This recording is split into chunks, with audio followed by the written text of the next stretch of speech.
Good day, everyone, and welcome to the channel. I want to start off by saying thank you for stopping by, and I would love if you can hit that like and subscribe button to help me keep making content, as this is what I truly like doing. So for today's video, we will be looking at 5 tips to be better with Myers and get more consistent 3 to 4K games with him. So without further ado, let's go ahead and look at the first tip. Tip 1. Focus on getting out of Tier 1 as soon as possible, but don't ignore the surprise factor that you can get with early hooks. If you hear a gen being worked on, you can get over to that gen if there's a wall behind it and get a surprise grab. But other than this unique early game situation, you really want to be getting out of Tier 1 as soon as possible so you can start just being a basic M1 killer. For tip 2, don't overcommit on a survivor. And this can just be a general tip for any killer that doesn't have great chase potential. But with Myers more so, you want to kind of adopt a hit and run tactic while building your meter up to Tier 3.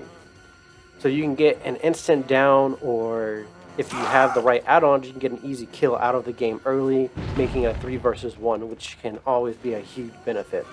But you don't want to over chase the survivor if you know they have a good loop area where they can make a chase last anywhere from 1 to 3 minutes, and suddenly you got one hook, but 3 or 4 gens have already been popped.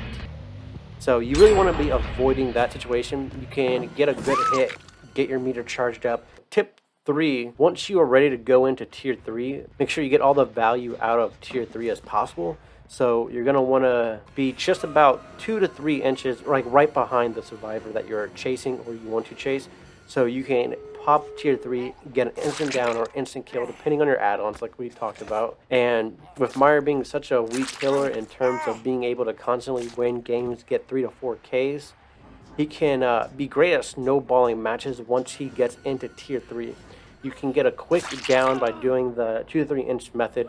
And if you notice another survivor is close by, working a gen or just being around, you can chase them down if you have the opportunity, get a second down, get that first person hooked, get back, get the second person hooked, and from there you can manage the game a lot better. You can proxy camp that area knowing that they're going to go for one of them and just snowball the game.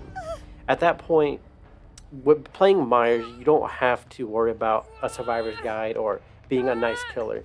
The only thing that matters is yourself having fun, move up in rank, get up to red ranks, improve your MMR, just the general stuff. But yeah, so let's go on to tip 4. Again, with Myers being such a weak killer in terms of being able to constantly win games, we want to be snowballing matches. So if the survivors get cocky around you, as you go into Tier 3, you can get those instant downs. As we talked about, you really can be taking advantage of certain add-ons like Bamboozled, so you have a quicker vault speed, so you can chase them more and just get the downs from the Tier 3 as much as possible. Because if you aren't running the infinite add-on, Tier 3 can just instant kill them with the pink add-ons. You're going to have a tougher time managing the game and the survivors. Something you want to do that would really help you out for this is understanding the map layout and having situational awareness, which is one of the biggest things when it comes to being a good Myers player. Is you're going to need to have the situational awareness to know what the survivors are thinking and kind of push them into the direction that you want. As you can see in the gameplay, we're able to successfully push them into the direction we want most of the time and get good downs and kind of control the flow of the game, even though Myers can tend to be such a weak killer. So situational awareness, understanding the map layout so you know exactly where they're going, what pallets they're going to be using, and knowing when or when not to break a pallet, or if they're just ignoring it and keep running straight. Tip 5. So for the final tip for Myers, it's kind of like a half-handed one. It's rather simple. Focus on the end game. Myers is a slow killer that takes time to ramp up and get full usage out of his abilities.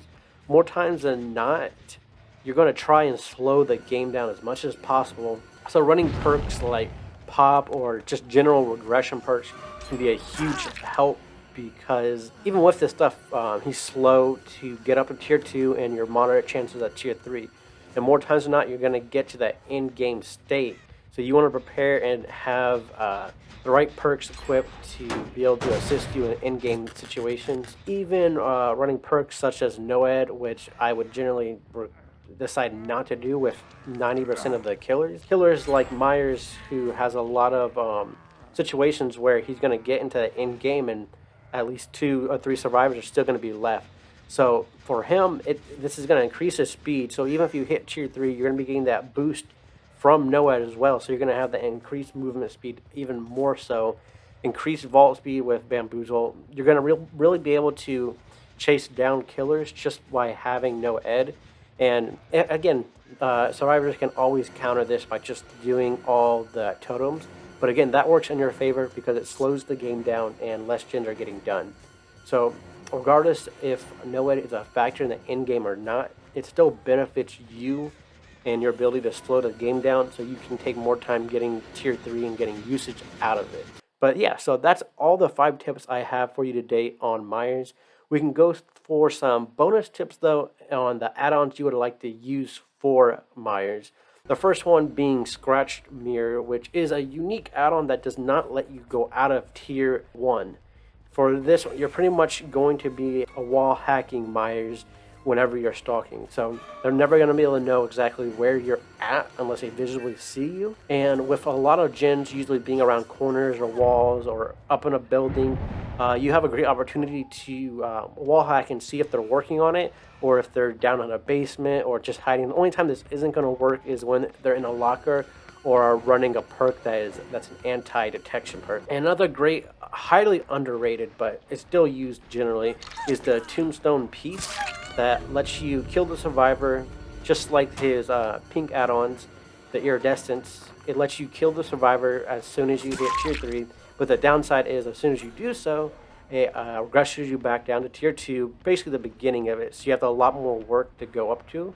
But if you pair this with J. Myers Memorial, you get a boost at Evil Gain.